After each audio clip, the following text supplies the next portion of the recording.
네, 반갑습니다, 여러분. 우리 김용성 형제 성찬 셔링 참 감사하고요. 어, 이 성찬을 하면서 원수를 위해 기도하십니까 이러니까 다들 확 이렇게 찔려하는 느낌이 잡음이 좀 드네요. 네, 들었습니다. 아무튼 가슴 찡한 그 예수님의 사랑에 대한 것을 다시 한번 기억하는 그런 성찬의 시간이었고요. 어, 요즘 제가 이제 청년부와 함께 예배를 중심적으로 드리고 있습니다. 사실 가끔은 제가 원래 결혼부 예배도 다 드리고 청년부 예배도 다 같이 이렇게 두 번씩 드렸었는데 같은 설교 두 번 듣다 보면 청년부에서 제가 앉아서 졸아요. 그래서 제가 덕이 안 돼서 요즘은 이제 제가 성찬만 마치고 나가든지 해서 또 11시에 성경 공부하는 친구들이 있습니다. 그래서 우리 결혼부 예배는 앞에 인사만 드리고 나가곤 했는데 이렇게 설교할 때는 끝까지 같이 있을 테니까 걱정 마십시오. 제가 목회를 한 지가 이제 17년 정도 되었습니다만은 그중에 한 9년은 청년들을 대상으로 한 목회를 했었었고요. 지난 한 8년여는 이제 결혼부만을 중심으로 목회를 했었습니다. 오랜만에 우리 청년부로의 이제 그 복귀를 한 셈이죠. 청년부로 복귀를 해서 이제 본격적으로 7월 달부터 하고 있습니다만은 참 새롭습니다. 새롭고 역시 싱글은 싱글이에요. 나이가 많건 적건 싱글은 싱글이고 결혼해서 애를 놓고 나면 나이가 많건 적건 이 기혼자 결혼한 사람으로서의 애환과 고민과 참 기쁨이 함께 있지 않나라는 생각이 듭니다. 그래서 이렇게 이 자리에 서면 좀 어떤 느낌이 드냐면 좀 묵직해요. 여러분들이 숫자도 많고 좀 묵직한 느낌이 좀 들고 그리고 또 따뜻합니다. 그 따뜻하고 쭉 이 무거운 차가 이렇게 가속을 받으면 힘 있게 계속 가잖아요, 그렇죠?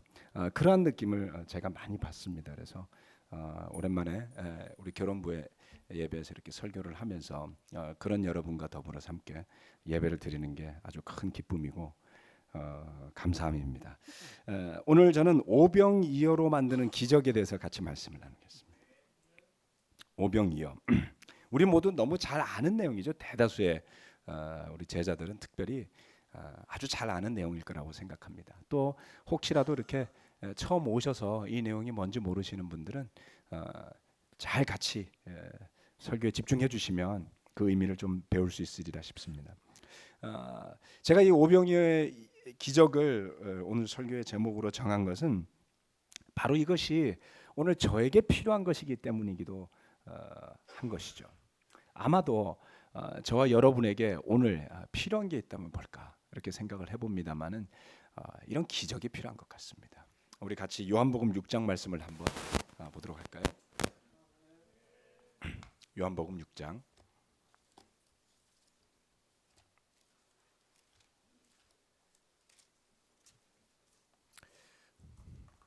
요한복음 6장 3절에서 13절 말씀입니다. 예수께서 산에 올라가셔서 제자들과 함께 앉으셨다. 마침 유대 사람의 명절인 유월절이 가까운 때였다. 예수께서 눈을 들어서 큰 무리가 자기에게로 모여드는 것을 보시고 빌립에게 말씀하셨다. 우리가 어디에서 빵을 사다가 이 사람들을 먹이겠느냐. 예수께서는 빌립을 시험해 보시고자 이렇게 말씀하신 것이었다. 예수께서는 자기가 하신 일을 잘 알고 계셨던 것이다. 빌립이 예수께 이렇게 대답하였다. 이 사람들에게 모두 조금씩이라도 먹게 하려면 빵 200데나리온 어치를 가지고서도 충분하지 못합니다. 제자 가운데 하나이며 시몬 베드로와 형제간인 안드레가 예수께 말하였다. 여기에 보리빵 5개와 물고기 2마리를 가지고 있는 한 아이가 있습니다.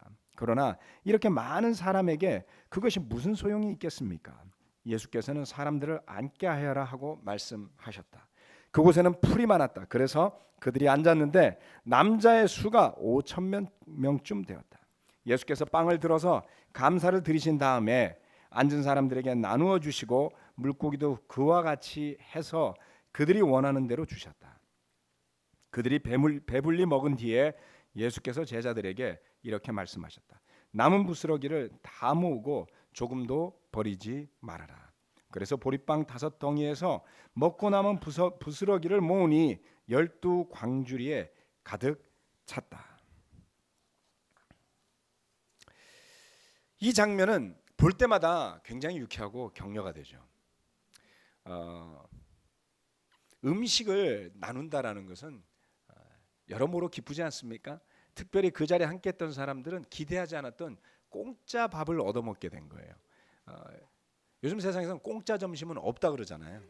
근데 이때는 정말 마음 놓고 먹을 수 있는 공짜의 음식이 있었던 것이죠. 저는 보시다시피 살이 별로 많지가 않습니다. 전 평생 일했습니다. 그래서 이제 음식에 별로 관심이 없었어요. 그래서 누가 음식을 잘 차려줘도 그게 그다지 저는 대단히 감사하거나 그러진 않았습니다만은 점점 시간이 지나면서 살다 보니 먹는 재미가 있더라는 것이죠. 네, 저는 항상 살이 충분히 유지되지 않는 것을 불안하게 생각했던 사람입니다. 조금만 방심하면 저는 살이 빠집니다. 제가 네, 죄송합니다. 이런 이야기하면 저를 때려주고 싶어하는 사람들이 있다는 걸 제가 알아요. 아니 정말입니다. 제가 이 한계선이 제가 60kg인데 이 몸무게가 60kg 밑으로 내려가면 병에 자주 걸려요. 감기도 잘 걸리고. 그런데 방심하면 1kg씩 빠집니다. 그래서 제가 수방사에서 근무하던 때 60kg에 근접하게 빠진 적이 있었어요. 굉장히 스트레스를 받았습니다. 그래서 저한테는 먹는 게 기쁨이 아니라 생존을 위한 피할 수 없는 선택이었던 것이죠. 그런데 보니까 대다수의 사람들이 먹고 싶은 것을 마음껏 먹지 못하는 데서 오는 스트레스들을 받고 사는 것을 보면서 제가 마음을 바꿨습니다. 회개를 했죠. 참 내게 저주 같았던 것이 이게 축복이었구나. 음식을 나눈다는 게 그렇게 기쁘다. 요즘은 굉장히 감사하게 생각하고 있습니다. 그래도 살은 잘 안 찌더라고요. 이 5천 명의 사람들 한번 생각해 봅시다. 그렇죠? 예수님의 다른 많은 기적이 있지만 사실 우리가 문둥병에 걸린 것도 아니고 눈이 먼 것도 아니고 안진뱅이도 아니잖아요. 네. 그래서 공감대 형성이 안 될 만한 기적들도 있습니다. 그런데 이 오병이어의 기적은 빠짐없이 모두가 기뻐하는 그러한 기적인 것이죠. 근데 제자들의 모습을 보면 항상 느끼는 거지만 뭔가 좀 부족하지 않습니까? 나사가 하나 빠진 것 같고요. 그리고 충분히 믿어야 될 믿음을 가지지 않은 것 같고요. 네, 우리와 비슷한 모습입니다. 그런 데서 또한 격려가 되지 않습니까? 그래서 예수님이 빌립을 시험하시려고 물어봅니다. 어디에서 빵을 사다가 이 사람들을 먹이겠느냐? 예수님도 짓궂은 데가 있었어요. 200데나리온 쉽게 계산해 봅시다. 5천 명의 남자가 먹을 음식이었다면 요즘은 점심 한 끼가 최소한 5,000원, 6,000원은 하니까 6,000원으로 계산하면 약 3천만 원이 필요했던 것입니다. 3천만 원을 가지고도 다 먹이기가 어렵습니다.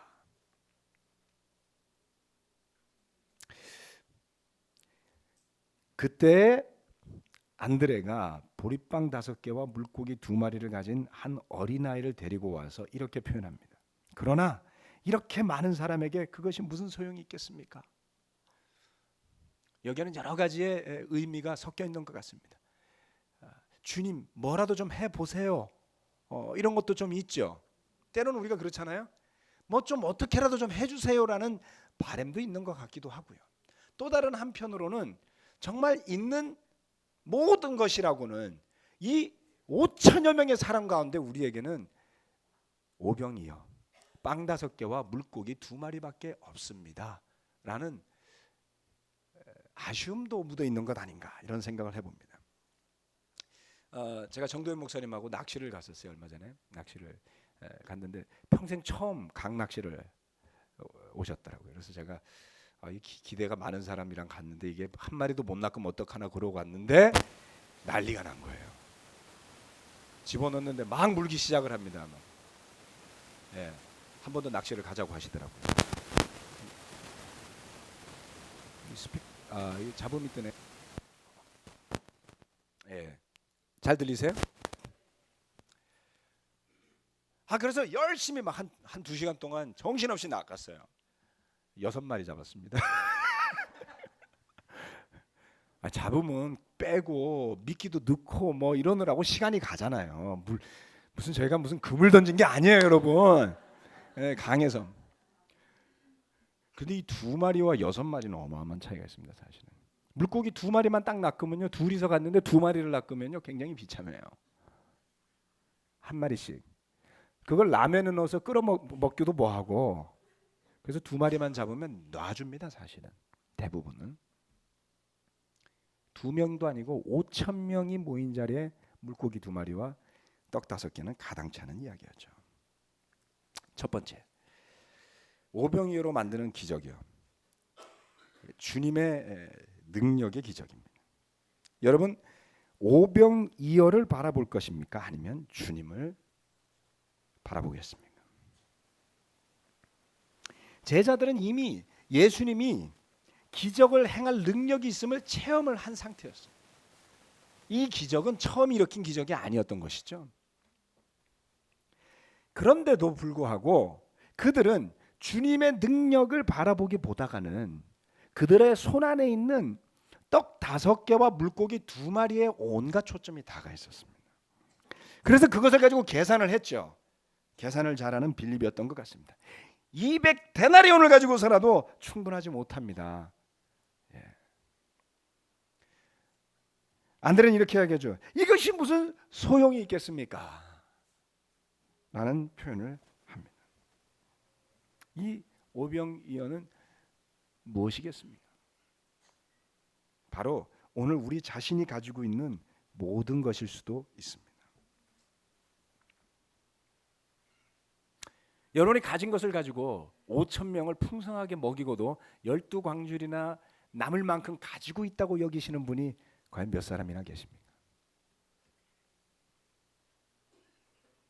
5,000명은커녕 세 식구 먹고 살기도 빠듯하다, 이렇게 이야기하지 않겠습니까? 그것도 내가 등골이 휘게 일해가지고 겨우겨우 먹고 살아. 우리 3식구, 우리 4식구, 5식구인 사람은 드뭅니다. 김영수 형제 빼놓고.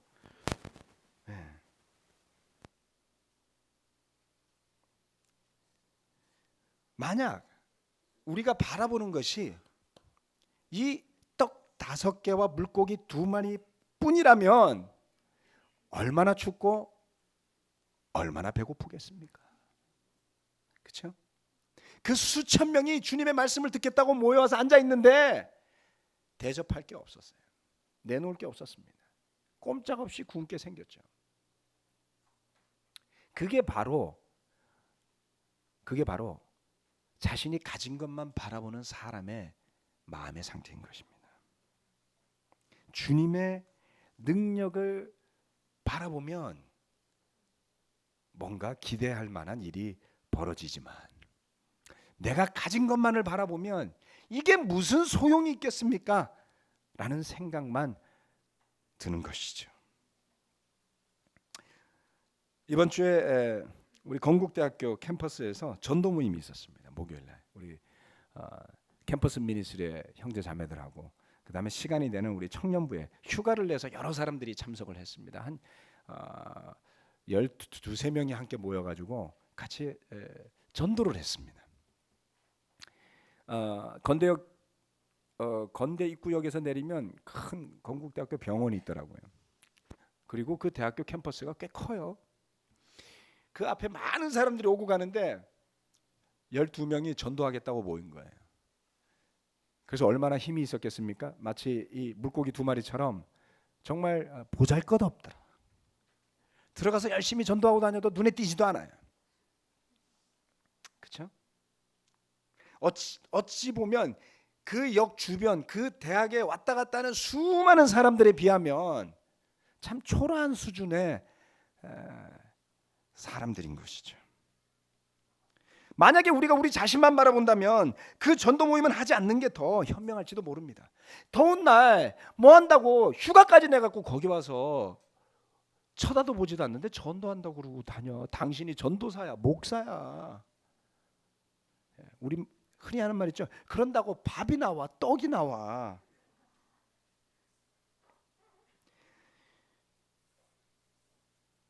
마치 그 무리를 조금씩이라도 먹이게 하려면 200데나리온으로도 부족하다고 말했던 빌립처럼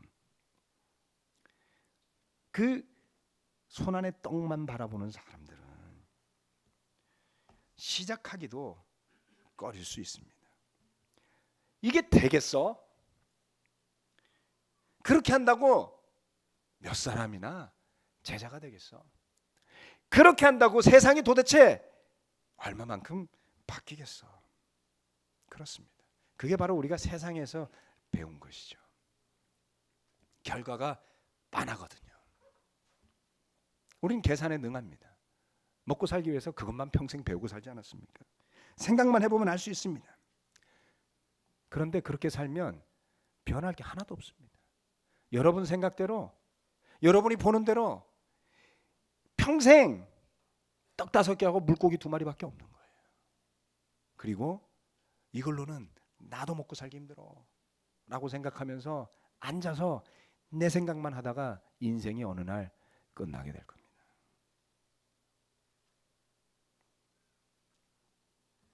여러분의 부부관계도, 여러분의 자녀관계도, 여러분의 이웃과의 관계도 변할 게 없습니다. 그 사람 뻔하지 뭐. 그러는 당신도 뻔하죠. 그러는 저도 뻔하죠. 그래서 우리가 너무 뻔하면 모여서 뭐 하겠습니까? 뻔한 거 보고 돌아가는 거죠.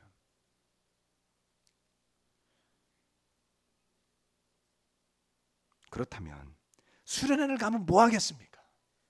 해마다 가는 수련회인데 내가 거기 가서 뭐가 바뀌었어? 저한테 그 이야기해서 제가 설교하는 거 아니니 걱정하지 마세요. 그러면 예배는 뭐하러 옵니까? 내가 매주 예배를 간다고 바뀐 게 뭐가 있어?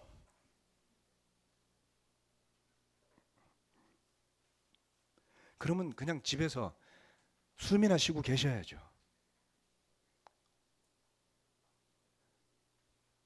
우리가 세상에서 배운 대로, 우리 죄성대로, 내 생각대로만 산다면 정말 눈꼽만치도 변할 것도 없고요.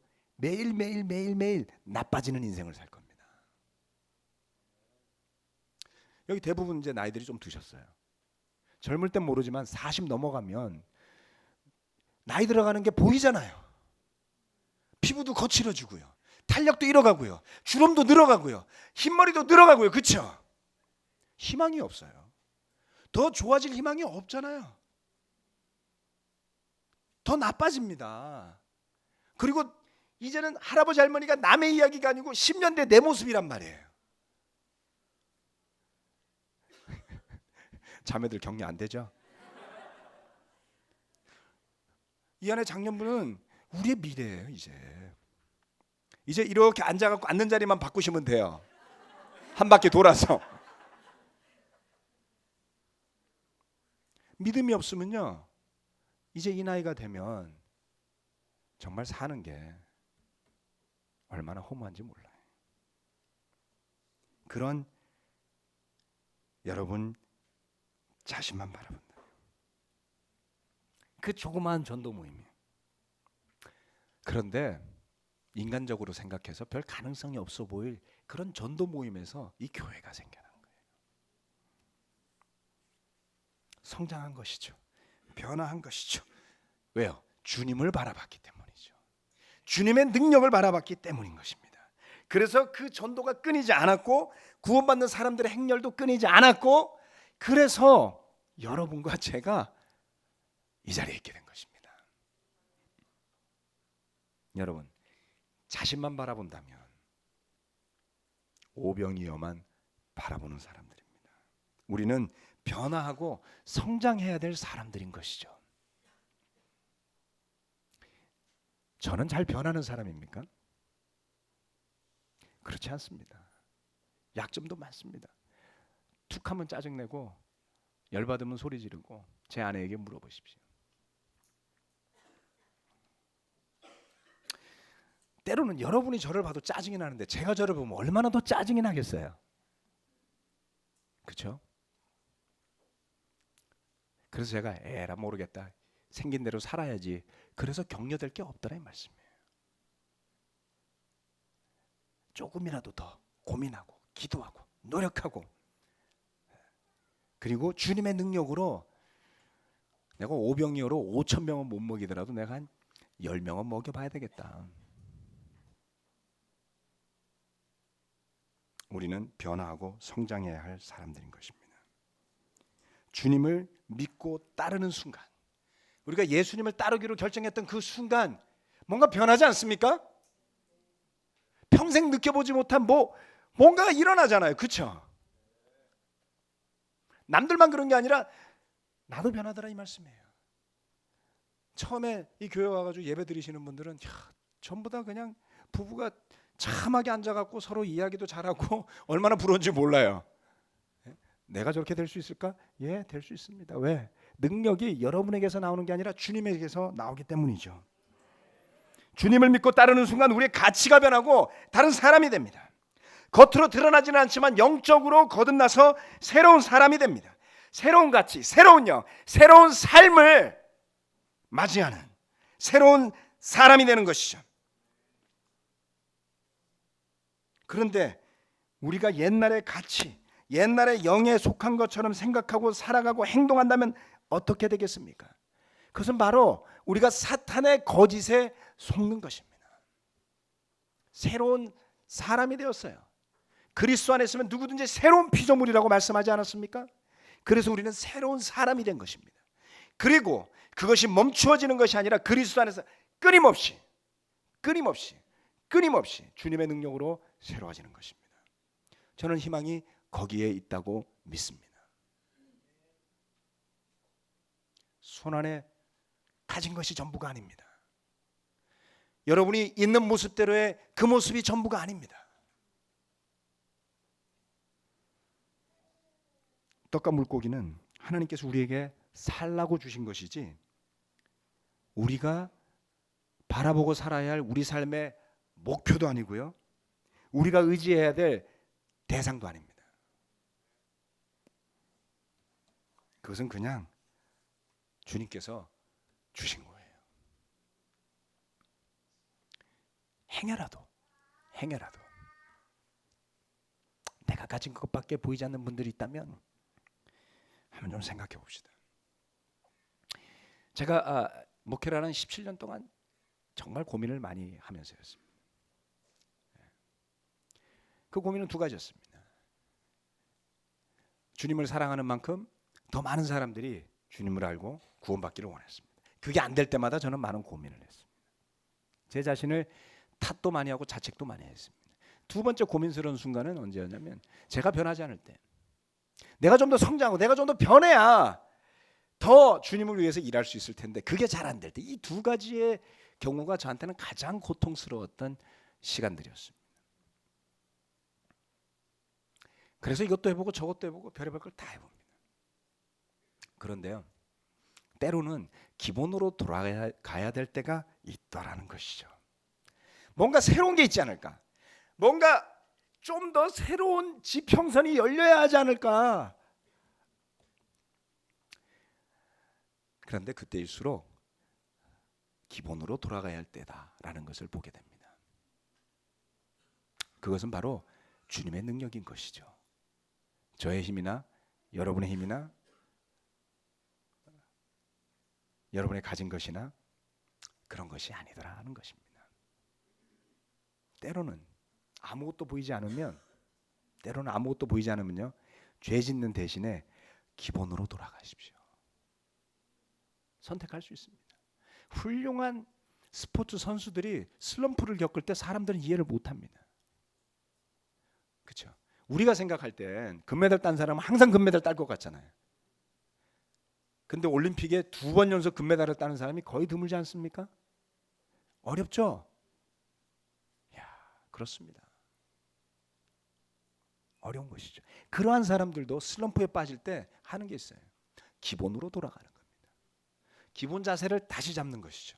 내가 어디서부터 벗어났지를 돌아보면서 그 첫 마음을 회복하는 것입니다. 오병이어의 기적이요. 오늘 저에게는 이게 필요합니다. 내가 가진 것을 보기보다는 주님의 능력을 보면서 그 부족하고 약하고 보잘것없고 볼품없는 것들이 수많은 사람들에게 유익을 주고 덕을 주고 복음을 주는, 생명을 주는 기회로 변화되는 것이요. 그것을 위해 기본으로 돌아가려고 하고 있습니다. 두 번째, 감사의 기적입니다.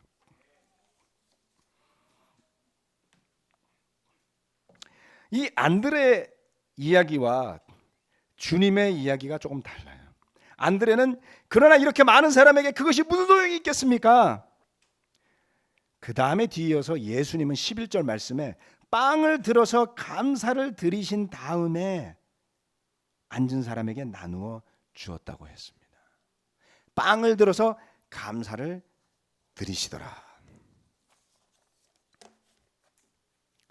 주님은 그 보잘것없는 떡 5개와 물고기 2마리를 들고 주님께 감사의 기도를 드립니다. 한번 상상해 보세요. 뭔가 좀 거창하면 봤을 때 감사 기도를 드리는 것도 볼만하잖아요. 그렇죠? 근데 두 손에 다 들어올 만한 빵 5개, 그다음 물고기 2마리 이렇게 들고 기도를 드리신 거예요. 5,000명 앞이 아니라 이 예배당에서 우리가 점심 때 기도를 하더라도 보잘것없을 것 같아요. 주님, 빵 5개가 있습니다. 어떻게 해서라도 이곳에 있는 200여 명의 형제자매들이 한 점씩이라도 먹을 수 있도록.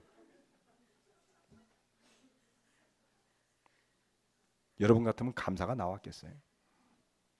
안드레의 목소리가 나왔겠죠. 예수님은요, 그걸로 감사를 드립니다. 제자들은 뭐 하고 있었죠? 주여 믿습니다 이렇게 한 게 아니고요, 구경하고 있었어요. 예수님 뭐 하시나. 그리고 그 기도는 놀라운 위력을 발휘합니다. 이게 비밀이에요. 우리가 다 알고 있을 것 같지만 그렇게 잘 못하는 거예요. 그렇죠?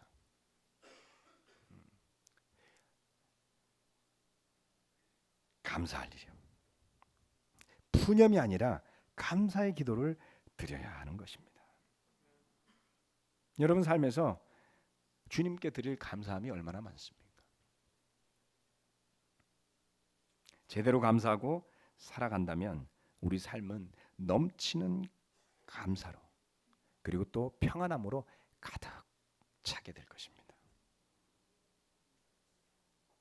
여러분 하루 동안 여러분의 마음을 채우는 생각들은 어떤 것들이 있습니까? 지난 한 주에도 제 머릿속에 여러 가지 생각들이 스치고 지나갔습니다. 또 제 마음 안에는 여러 가지 감정들이 스치고 지나갑니다. 푸념이 많았을까요? 감사함이 많았을까요? 떡 5개를 놓고 안드레처럼 말했을까요? 주님처럼 감사했을까요?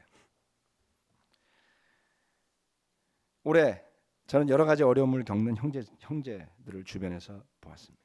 뜻하지 않은 사고를 당한 분들을 보았습니다. 뜻하지 않게 직장에서 패배감을 느끼신 분들도 보았습니다. 계획했던 대로 사업이 잘 진행되지 않아서 정말 노심초사 피말리는 갈등과 고민 속에 있는 분들도 보았습니다. 우리 삶에 이런 크고 작은 끊이지 않는 문제들이 싹 사라질 날이 언제일까요?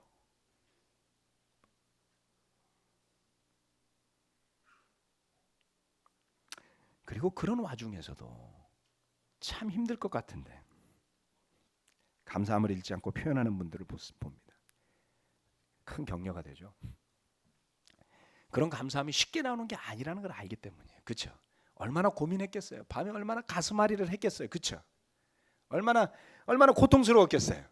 얼마나 실망스러웠겠어요. 그런데 그것을 극복하고 자기를 버리고, 그리고 눈앞에 있는 현실과 부딪혀서 싸워서 이겨서, 쉽지는 않았지만 주님의 이런 뜻을 찾으면서 저는 너무나 감사했습니다 라는 그 말 한마디가 그렇게 소중할 수가 없습니다. 저는 그런 의미에서 오늘 이 자리에 함께한 여러분 모두가 결국 덧셈 뺄셈을 해보면요, 푸념보다가는 감사함을 더 많이 드린 믿음의 승자들이 아닌가 싶습니다. 때로는 불평도 하셨을 거예요. 때로는 불신도 했을 겁니다. 때로는 남을 비난도 아마 안 해본 사람 없겠죠, 그렇죠? 그런데 결국에는 다 계산해 보니까 아마도 푸념보다가는 감사함이 조금 더 많았을 거예요. 그래서 포기하지 않고 이 자리에 있는 것 아닐까요? 예수님은요, 믿음의 승부를 걸 때마다 감사 기도를 드리셨어요. 싸움박질 하신 게 아니라 감사 기도를 드리십니다. 그 순간은 가장 긴장되고 두려운 순간이 아닐까요? 아직 현실로 드러난 것이 아닌 것을 가지고 감사하는 것만큼 무모하고 위험한 게 어디 있겠습니까? 그렇죠? 제가 청년부 목회를 다시 시작하면서 좋은 소식이 되게 많습니다. 근데 아직 눈에 보이는 게 없어요. 분명히 좋은 소식은 있어요. 우리 잠실 주중예배 때 서로 막 와서 나누고 그랬죠. 분명히 좋은 소식은 있는데 아직 확정된 게 많지가 않습니다. 제가 그래서 조심하고 있는 거예요. 아무 소리 안 하잖아요. 예수님은 그런 아직 드러나지 않은, 보이지 않는, 이제 꼭 결과를 드러내야 할 그 긴장의 순간에 감사를 드리신 거예요. 어떻게 될지 알 수 없는 순간이에요. 그때 감사 기도를 드리시고 축복을 기대하십시오. 그 감사 기도는 모든 것을 풍성하게 했고 하나님의 능력이 발휘되게 하는 시발점이 되었습니다. 또 이 가운데 우리 성경을 공부하시는 분들이 여러분들 계세요. 아마 처음 오셔서 조마조마하실 수도 있습니다. 잘 될까? 실패하는 건 아닐까? 실수하는 건 아닐까? 잘못하는 건 아닐까? 내가 혹시 꼬임에 속아 넘어가는 건 아닐까? 사람들을 다 좋아 보이는데 내가 모르는 뭔가가 저 예배당 밑에 숨겨져 있는 건 아닐까? 있어요. 여기 세례통이 숨겨져 있습니다. 여러분을 위해서. 뚜껑을 열고 분명히 뭔가 있긴 있어요. 아직 뭔가 보이진 않겠지만 한번 감사해 보면 어떨까요? 주님, 제가 오늘 왔습니다. 이 시간을 축복해 주십시오. 감사드립니다. 그렇죠? 마지막 세 번째, 나눔의 기적입니다.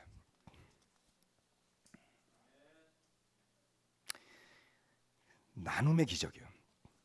그래서 주님께서 감사 기도를 드리신 다음에 앉은 사람에게 나눠 주시기 시작을 했어요.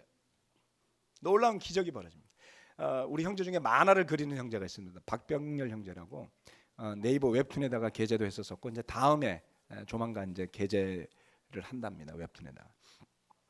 근데 이 형제랑 지난주 시간을 보냈는데 아주 놀라운 인사이트를 같이 나눠줬습니다. 제가 그래서 여러분한테 나눠주는 거 Made by 박병렬입니다. 이 오병이어의 기적에서 주님이 빵을 가지고 나눠주는데 몇 명에게 나눠줘요? 성인 남자만 5,000명이라 그랬어요. 추산하기는 15,000명에서 2만 명, 최대 2만 명 이상이 모였었을 거라는 것입니다. 그런데 그 빵 5개를 잡고서 어떻게 합니까? 떼주기 시작하잖아요. 그렇죠?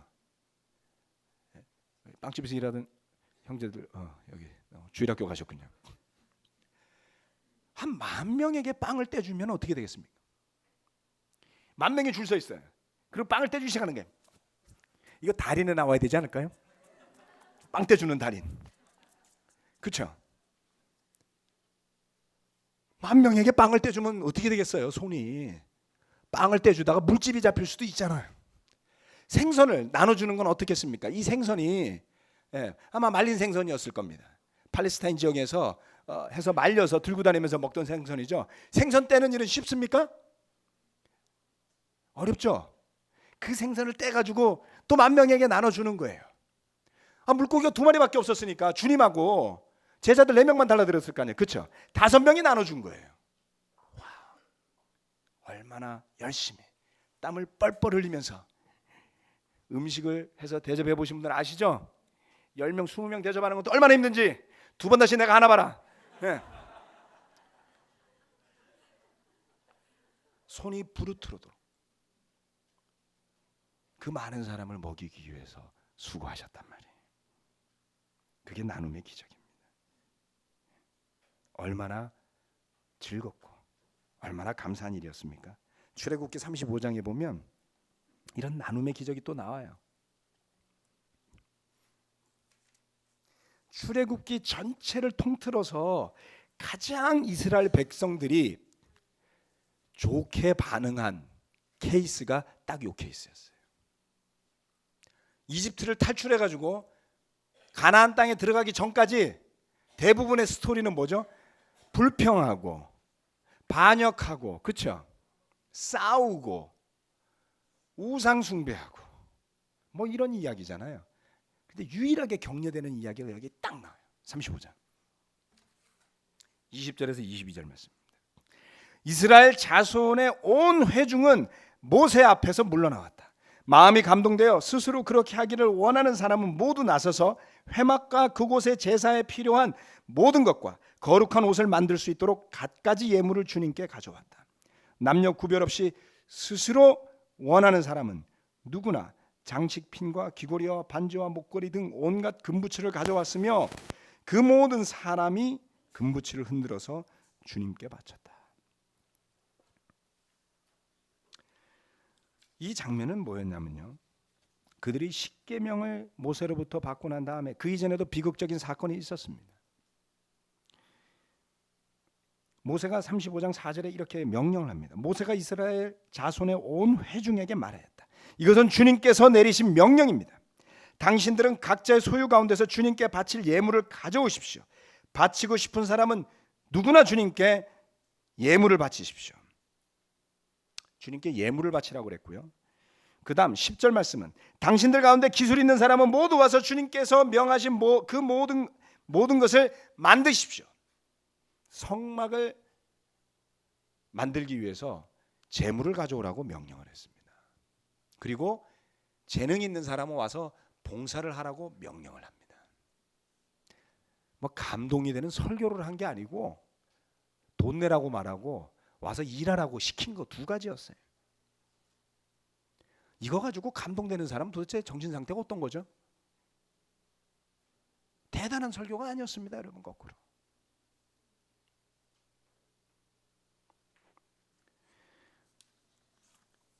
그 이스라엘 회중이 할 수는 없지만 마음이 감동이 되었어요.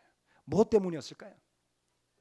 추측해 보건대 그들이 이집트에서 노예로 사는 동안에 그들이 주인으로 섬겼던 이집트 주인들이 가던 그 이집트의 신전의 웅장함을 기억했기 때문이었을까요? 나라도 없고 왕도 없고 아무것도 가지지 않은 그야말로 정말 뿌리가 없는 백성들이었거든요. 그런 그들이 사막을 헤매다가 주님께 예배드릴 수 있는 성막을 만든다고 하니까 정말 그 이집트의 그 웅장한 신전을 상상하면서 그 정도는 아니겠지만 우리도 뭔가를 만든다는 그런 자부심이었을까요? 알 수는 없습니다. 그런데 그들은 감동이 되었어요. 그리고 자발적으로 모세가 이야기했던 것처럼 가지고 나오기 시작을 합니다. 한 사람씩, 두 사람씩, 한 사람씩, 두 사람씩. 그리고 자발적으로 나와서 자신이 가진 그 재능을 나누어서 함께 성막을 짓기 시작합니다. 어디 가서 인부를 데려올 데가 없잖아요. 그 안에 있는 사람들로만 모든 것을 했어야 했던 것이죠. 그 나눔은 전염력이 있었던 것 같습니다. 아마도 누군가가 이집트를 탈출하면서 가지고 나왔던 소중히 여겨왔던 재물을 가지고 나왔겠죠. 그리고 그것을 본 사람들이 또 뒤이어서 가지고 나왔겠죠. 금 있는 사람은 금을 가지고 나왔고요, 실 있는 사람은 실을 가지고 나왔습니다. 어느 누구도 서로를 비교하지 않습니다. 가진 것이 많건적건 어떤 사람은 가진 것이 없어서 노동력을 제공하면서라도 거기에 동참하고 싶어 했던 것이죠. 나눔은요, 감동이 있습니다. 나눔은요, 전염력이 있습니다. 함께 만들어가는 기쁨이 있는 것이죠. 나눔의 도움을 받는 누군가도 그 나눔으로 인해서 유익을 느끼게 되었을 때 더 많은 사람들이 나눔에 동참하는 모습을 볼 수 있습니다. 이번 결혼부 수련회에 참가하는 것이 재정적으로 부담스럽다고 하신 분들이 우리 가운데 있는 것 같습니다. 그래서 그룹을 위해서 섬기는 리더들 몇몇 분들이 모였어요. 어떻게 했으면 좋겠냐 고민을 많이 한 끝에 여러 가지 방법 끝에 구자를 하나 개설을 하기로 했습니다. 그래서 수련회 비용이 만만치 않은 분들을 위해서 후원을 좀 해줍시다라고 구자를 하나 만들고 광고를 드려서 약 90여만 원이 입금이 되었다고 합니다. 큰 돈이 아닐 수도 있지만 저는 결코 적은 금액이 아니라고 믿습니다. 거기에 기부를 하신 분들은 본인도 아마 사정이 그렇게 쉽지는 않을 거예요. 하지만 누군가 정말 가고 싶은데 여건이 허락치 않아서 못 간다면 가도록 돕고 싶다라는 마음이 거기에 표현된 것이겠죠. 어느 누구도 내라고 등 떠민 사람이 없습니다. 십시일반 누군가를 돕는 손길, 그것이 우리 가운데 있다는 것이죠. 작년부터 파키스탄의 학생들을 위한 후원금을 지원하는 형제자매들이 있습니다. 누가 알아주건 알아주지 않건 매달 스스로 약속한 금액을 꾸준히 1년 넘게 후원하고 있고 2년째 후원을 하고 있습니다. 우리 눈에는 보이지도 않고요. 얼마 전에 그 파키스탄을 인도하는 교회 형제가 짤막한 감사 동영상을 찍어서 보내왔습니다. 자막이 준비되는 대로 여러분에게 보여드리고 싶습니다만 어떤 아이들이 도움 받는지도 우리는 잘 알지 못합니다. 뭐 보고를 해달라 그랬는데 보고가 잘 안 돼요. 쉽지가 않은 것 같습니다. 아무튼 중요한 것은 누군가가 도움을 받고 있다는 것이죠. 나눔의 기적이요. 이 나눔의 기적이 우리 안에 정말 불같이 일어나는 모습을 봐야 하지 않겠습니까? 초대교회의 시작은 바로 이 나눔의 기적에서 시작이 되었습니다. 갈 곳이 없고 머물 곳이 없던 디아스포라에서 몰려든 그 유대인들이 예수님을 믿고 따르기로 한 결정 때문에 고향으로 돌아가지 않고 예루살렘에 남았습니다. 그리고 예루살렘에 살던 제자들이 그들을 도와서 함께 먹고 함께 자고 함께 기도하면서 초대교회의 기초가 완성되었던 것입니다. 음식을 나눕니다. 심지어 돈이 부족해지자 집을 팔아서 생활이 곤란한 제자들을 돕는 일이 일반적인 일이 될 정도로 헌신적이었습니다. 2000년 전에 예루살렘의 집값은 쌌을까요? 아마 쌌을 거예요. 하지만 집은 언제나 비싼 법이죠. 50년 전에 서울의 집값은 쌌습니까? 쌌죠. 그럼 집 가지고 계셨어요? 그때도 비쌌습니다. 그렇죠? 지금 생각하니 아이고 그 아파트 사둘 걸. 그때 돈이 없어서 못 샀잖아요. 그때나 지금이나 집은 얼마나 소중한지 모릅니다. 그 넉넉함, 그 나눔. 그렇죠? 물론 그에 비할 바는 아니지만 소수의 제자들이 자신의 집을 담보로 융자를 해주었기에 우리가 이 예배당을 마련할 수 있었습니다. 물론 원금은 갚기로 했습니다. 이자도 갚아주고 있습니다. 하지만 자신의 집을 담보로 융자를 한다면 재산권을 행하는데 큰 제약이 따르겠죠. 그 기간이 얼마나 될지 잘 알 수 없습니다. 큰 희생이 아닐 수가 없습니다. 덕분에 우리 모두가 자유롭게 이 예배 공간을 이용하지 않습니까? 참으로 감사드리는 것은 마치 이 출애굽기 이스라엘의 백성들처럼 이 모든 나눔과 헌신이 전적으로 자발적으로 이루어졌다는 것입니다. 지금도 1년이 넘게 매달 스스로 약속한 금액을 건축헌금으로 내시는 분들이 있습니다.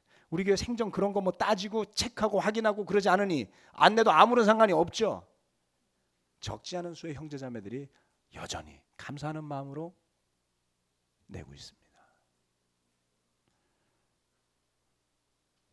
자발적이죠. 감동에서 비롯된 것이죠. 때로는 힘들 겁니다. 내가 이 돈 낸다고 누가 알아주는 것도 아닌데.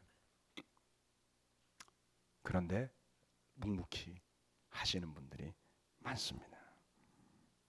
우리 교회가 후원하는 호프 월드와이드 코리아, 별로 가진 것도 없고 올 초부터 지금까지 700만 원 모았습니다.